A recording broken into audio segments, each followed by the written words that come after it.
సామ6 TV news కి స్వాగతం. భద్రాద్రి కొత్తగూడెం జిల్లా బూర్గంపాడులో భారీ గంజాయి పట్టుకున్నట్లు Palvancha DSP Satish Kumar press meet లో వివరాలు వెల్లడించారు. భద్రాద్రి కొత్తగూడెం జిల్లా బూర్గంపాడు మండలం సారపాక పుష్కరవనం వద్ద నిన్న శుక్రవారం 3 వాహనాలు ఆగి పోలీస్ వాహనాన్ని చూసి పరారవుతున్న నేపథ్యంలో తనిఖీల్లో భాగంగా గంజాయి స్మగ్లర్లను పట్టుకున్నారు.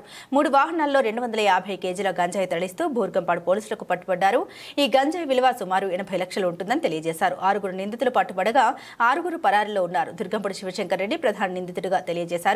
సీలేరు నుండి హైదరాబాద్, మహారాష్ట్ర తదితర ప్రాంతాలకు తరలిస్తున్నట్లుగా తెలియజేశారు. కేసు నమోదు చేసి నిందితుల్ని రిమాండ్కు తరలిస్తున్నట్లుగా పేర్కొన్నారు.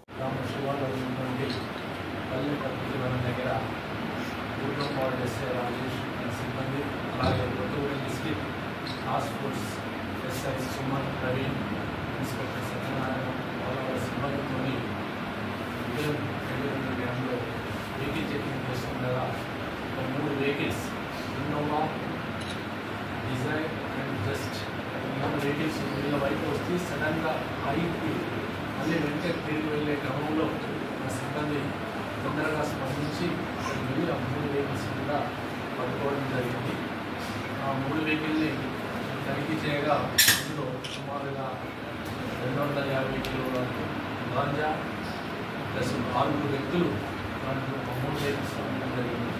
వాళ్ళ పేర్లు అర్షిత్, అంబేద్కర్ కోనసీమ జిల్లా రామచంద్రాపురం, కిషన్ కుమార్ దాస్ మంగళాడ్ హైదరాబాద్, ఉర్క్యా దేవేందర్ జనగాం జిల్లా కొరగల్ల మండలం అలాగే రావులపల్లి ప్రతాప్ గాంధీనగర్ సారపాక, ఉలగాడ అన్వేష్ తాలూకు సారపాక, వారికాడి శ్రీనివాస్ బంజారాయిస్ అని వాళ్ళ వివరాలు చెప్పడం జరిగింది.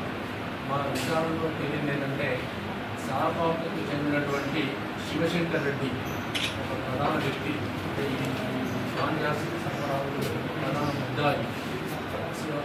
సీలేరు ఆంధ్రప్రదేశ్ బార్డర్లో ఉన్నటువంటి సీలేరులో పిల్లే మోహన్ అండ్ రామారావు 3 వ్యక్తులు వీళ్ళ నుంచి అక్కడి నుంచి గాంజా సరఫరా చేస్తూ హైదరాబాద్, మహారాష్ట్ర రాష్ట్రాల్లో అన్ని లాభాలు తెలుస్తున్నారని చెప్తాము.